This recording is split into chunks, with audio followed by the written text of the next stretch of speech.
Hello everyone, my name is Akanksha and you are watching Zingy study. आज की ये class है डू और डस के बारे में। आज की इस क्लास में आप सीखने वाले हैं डू और डस के कुछ खास यूजेस के बारे में।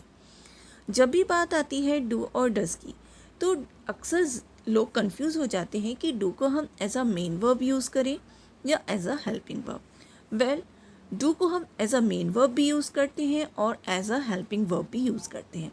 पर जब कभी भी इसको as a main verb use किया जाता है तो इसका मीनिंग कुछ और होता है, और जब कभी भी इसको as a helping verb use करते हैं तो इसका मीनिंग कुछ और होता है। तो आज की क्लास में ये सारे ही डाउट्स क्लियर करेंगे। तो चलिए फिर आज के इस लेसन की शानदार शुरुआत करते हैं। डू को हम as a main verb use करते हैं तो इसकी 5 फॉर्म्स होती हैं। सबसे पहले होती है इसकी डू, सेकंड फॉर्म इसकी डिड, थर्ड फॉर्म इसकी होती है डन, फोर्थ फॉर्म यानी कि आईएनजी फॉर्म इसकी होती है डूइंग, और फिफ्थ फॉर्म इसकी होती है डज, जो कि डू में ईएस लग के बनता है। डू और डज में इतना ही डिफरेंस होता है कि डू को हम प्लूरल सब्जेक्ट यानी कि प्लूरल सब्जेक्ट यू, वी, दे और आई भी प्लूरल सब्जेक्ट में ही कंसीडर किया जाता है, तो हम इनके साथ डू का यूज़ करते हैं। और singular subject he, she, it या किसी का नाम के साथ हम डज का यूज़ करते हैं। बात करते हैं डू के फर्स्ट यूज़ के बारे में as a helping verb. Do का यूज़ हम करते हैं प्रेजेंट इंडेफिनिट टेंस में। प्रेजेंट इंडेफिनिट टेंस यानी कि जहाँ सेंटेंस के लास्ट में ता है, ती है, ते है आदि शब्द आते हैं, वहाँ पर हम डू का यूज़ करते हैं। किस तरीके से?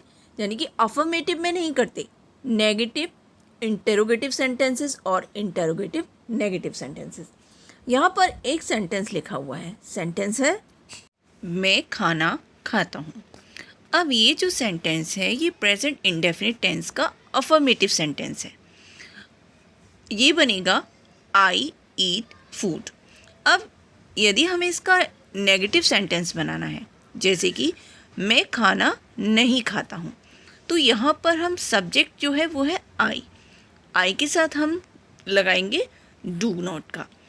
I do not eat food. यहाँ पर कहने का मतलब ये है कि जब कभी भी प्रेजेंट इंडेफिनिट टेंस का नेगेटिव सेंटेंस हो या इंटेरोगेटिव सेंटेंस हो या इंटेरोगेटिव नेगेटिव सेंटेंस हो, वहीं पर डू या डस का यूज़ होगा सब्जेक्ट के अकॉर्डिंग। यदि सब्जेक्ट सिंगुलर है तो डस का, प्लूरल है तो डू का। और इसके लिए स्ट्रक्चर होगा, यानी कि नेगेटिव सेंटेंसेस के लिए स्ट्रक्चर होगा, सबसे पहले सब्जेक्ट लगाएंगे, इसके बाद डू या डज, इसके बाद नॉट और इसके बाद वी1। जैसे कि सेंटेंस है वह बाज़ार नहीं जाती है, यहाँ पर सब्जेक्ट है सी, तो सी सिंगुलर सब्जेक्ट है तो इसके साथ आएगा does not, she does not, और इसके बाद जाने की इंग्लिश होती है go to market. Next sentence है वे नहीं दौड़ते हैं, यहाँ पर सब्जेक्ट है दे, दे प्लूरल सब्जेक्ट है तो इसके साथ आएगा do not, they do not run. माँ खाना नहीं बनाती है, mother does not cook food. मैं नहीं सोता हूँ, आई डू नॉट स्लीप। अब बात करते हैं प्रेजेंट इंडेफिनिट टेंस के इंटेरोगेटिव सेंटेंसेस की। जैसा कि मैंने आपको बताया था कि हम प्रेजेंट इंडेफिनिट टेंस के negative interrogative as well as interrogative negative sentences में डू का यूज़ करते हैं। तो हमने नेगेटिव सेंटेंसेस में सीख लिया है, अब हम सीखते हैं इंटेरोगेटिव सेंटेंसेस में। तो इंटेरोगेटिव सेंटेंसेस भी दो तरीके के होते हैं, एक जिसमें क्या शुरू में दिया हो, जैसे कि सेंटेंस है क्या वे दौड़ते हैं, इस तरीके का सेंटेंस। एक इंटरोगेटिव सेंटेंस होता है जब क्या, कब, क्यों, कहाँ, कैसे सेंटेंस के बीच में होता है। सबसे पहले जानते हैं यदि क्या शुरू में दिया हो तो इसके लिए स्ट्रक्चर फॉलो होता है, सबसे पहले डू या डज, इसके बाद सब्जेक्ट और इसके बाद वी1। जैसे कि सेंटेंस है क्या वे दौड़ते हैं, जैसा कि सब्जेक्ट हमारा प्लूरल है तो हम डू का यूज़ पहले करेंगे, डू, इसके बाद सब्जेक्ट आएगा they, do they run. Next sentence है क्या वह बाज़ार जाती है, तो यहाँ पर सबसे पहले हम लगाएंगे डज, क्योंकि सब्जेक्ट हमारा है singular. Does she go to market. देखते हैं ऐसे सेंटेंसेस की, ऐसे इंटरोगेटिव सेंटेंसेस की जहाँ बीच में, यानी कि सेंटेंस के बीच में क्या, कब, क्यों, कैसे दिया हो। तो इनके लिए सिर्फ इतना करना होगा आपको कि इनकी इंग्लिश पहले लगा देंगे। जैसे कि क्या की इंग्लिश होती है व्हाट, तो ये पहले आ जाएगी। क्यों की वाई पहले आ जाएगी। कहाँ की वेयर पहले आ जाएगी। और कैसे की हाउ पहले आ जाएगी। इसके बाद सब्जेक्ट के अकॉर्डिंग डू या डज, और इसके बाद सब्जेक्ट, और इसके बाद V1। जैसे कि सेंटेंस है वह क्यों रोता है, तो यहाँ पर जो क्यों है वो सेंटेंस के बीच में है, तो सबसे पहले आएगी क्यों की इंग्लिश वाई, और इसके बाद ये सब्जेक्ट जो है वो है सिंगुलर सब्जेक्ट, तो इसके अकॉर्डिंग डज लगाएंगे हम। Why does he beep.